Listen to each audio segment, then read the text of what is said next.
Aí galera, tamo junto de novo. Hoje, para minha fala, eu vou usar como inspiração o meu amigo, o jovem Sócrates, né? Jovenzinho, morreu aos 70 anos. Vou usar o Sócrates para chegar até o século XXI.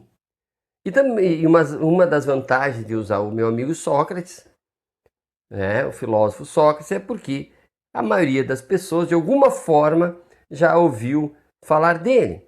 Sócrates era um cidadão que andava pelas praças questionando as pessoas, notadamente as pessoas mais falantes, notadamente as pessoas que arrogavam para si algum saber, e ele chegava àquela pessoa, puxava assunto, como qualquer senhor conversador, né, um idoso conversador, se bem que ele fez isso desde jovem, e ao puxar conversa, logo após ele perguntava: o que é isso? Né? Se o cidadão estava defendendo a liberdade, ele perguntava: o que é isto? Se defendia a justiça, o que é isto? E à medida que a pessoa respondia, ele requestionava a tal ponto de que a pessoa dizia: não sei do que eu falava. Ou tomava-se de ódio, né, e saía. É evidente que a maioria das pessoas que acreditavam ser detentoras de um saber passava a ter ódio. E os seguidores, obviamente, que não, gostavam, aprendiam, e os jovens gostaram do método socrático e passaram a usar. Talvez com seus familiares, a história não é tão minuciosa assim, mas passaram a usar o método socrático de questionamento, e isso incomodou muita gente, a tal ponto que lá no finalzinho da vida dele, aos 70 anos, ele foi condenado à morte por ter duvidado dos deuses, por ter insuflado os jovens contra os deuses, contra as leis, né, da polis.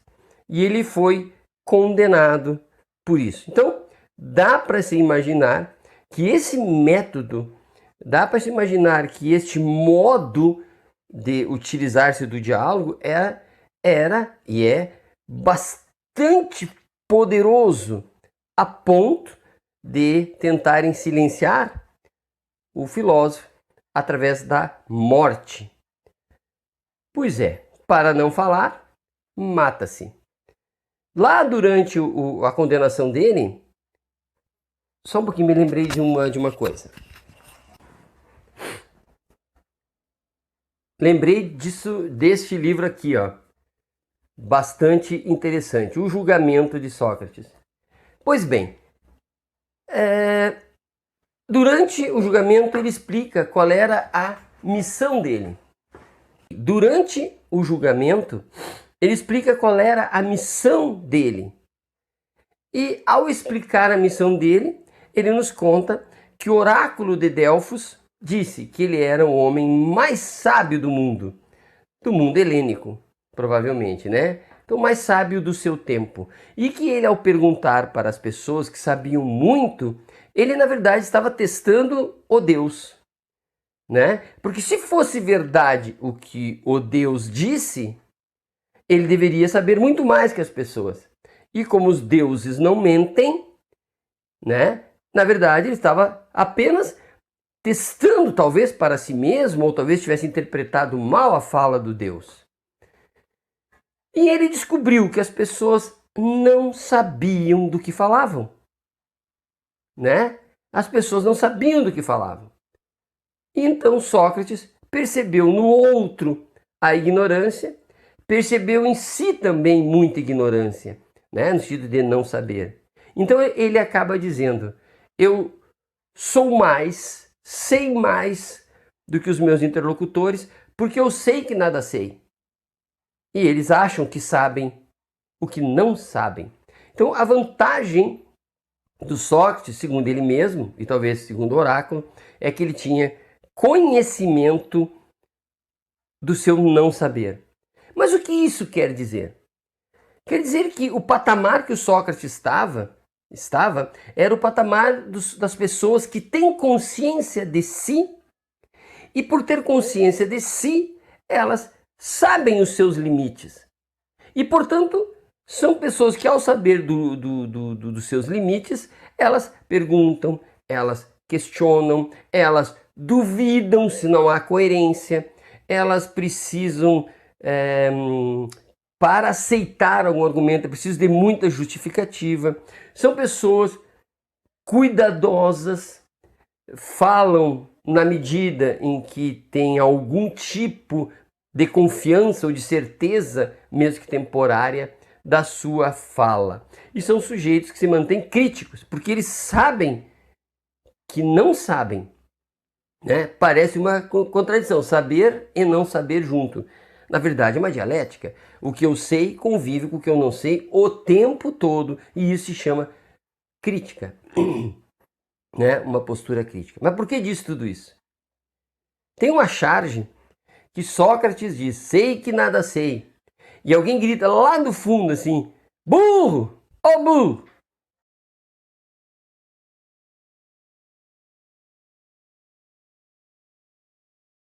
Então vejam que aquela pessoa que gritou, né, é uma sátira, né?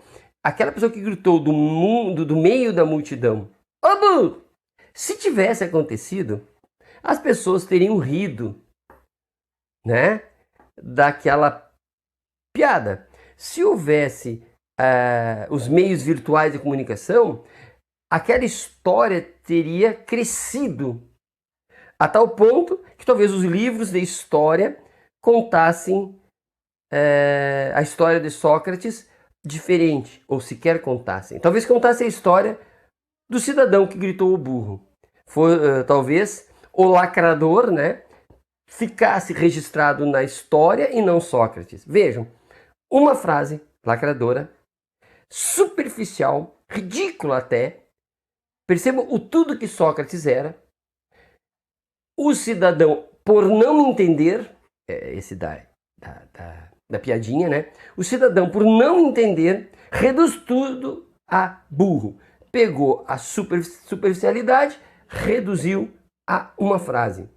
As pessoas, talvez sem compreenderem Sócrates, a grande maioria, ou no processo de compreensão do que significava Sócrates, ficariam apenas com a ideia de o burro, né? Após o Twitter grego, hashtag o burro. E então a história talvez contassem, antes de Cristo, 2000 antes de Cristo, o lacrador fulano de tal destruiu um pseudo-filósofo, mais conhecido como o burricós. Inventei agora, né? O burro. E então o burro sairia da história, perderia o nome Sócrates, tudo desapareceria e ficaria o lacrador, né? E a história falaria do lacrador que tão potente que com uma frase destruiu aquele falso filósofo. Percebe? O que eu quero dizer com isso? Percebam que a superficialidade, o lacrar, né? O lacrar, a lacração, ela observa superficialidade, nunca a profundidade, faz um recorte e atira.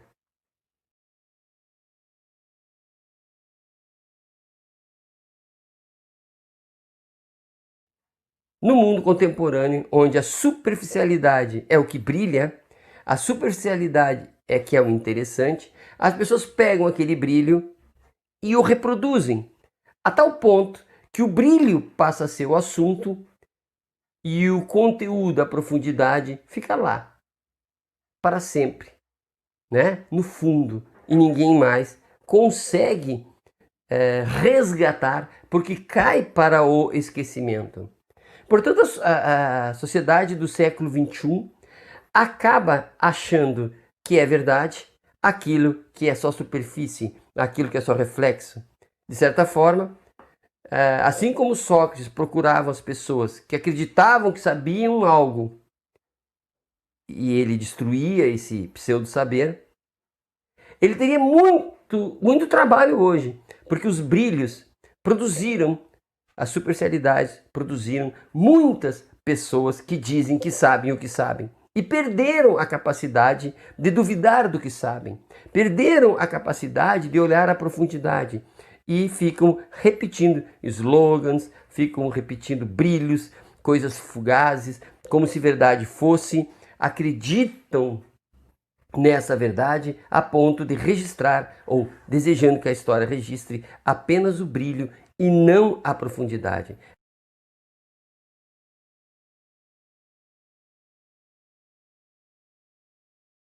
Essas pessoas dizem, eu sei que tudo sei, porque olham no Google, observam no Twitter, porque vem uma reportagem de jornal, e tem seguidores, e tem pessoas que concordam, e tem pessoas que recontam o requentado e fica só o brilho. E talvez, se Sócrates voltasse, ele seria novamente condenado à morte pelo simples fato de sair às ruas perguntando aos que tudo sabem, afinal de contas, o que realmente eles sabem, e as pessoas teriam que descobrir que não sabem. Estão apenas pegando a lacração, estão pegando só o reflexo, igual a piadinha que diz, ô burro, né? Ô burro. E resume tudo a ô burro e fica a história, ô burro. Portanto, desejo a todos nós e a mim, a vocês, que todos nós saibamos que nada sabemos, para que possamos estar sempre um passo à frente, um passo acima, um passo à frente das pessoas que acham que sabem o que sabem e perderam a dúvida, perderam a reflexão e vivem de brilho em brilho apenas na superfície. Abraço!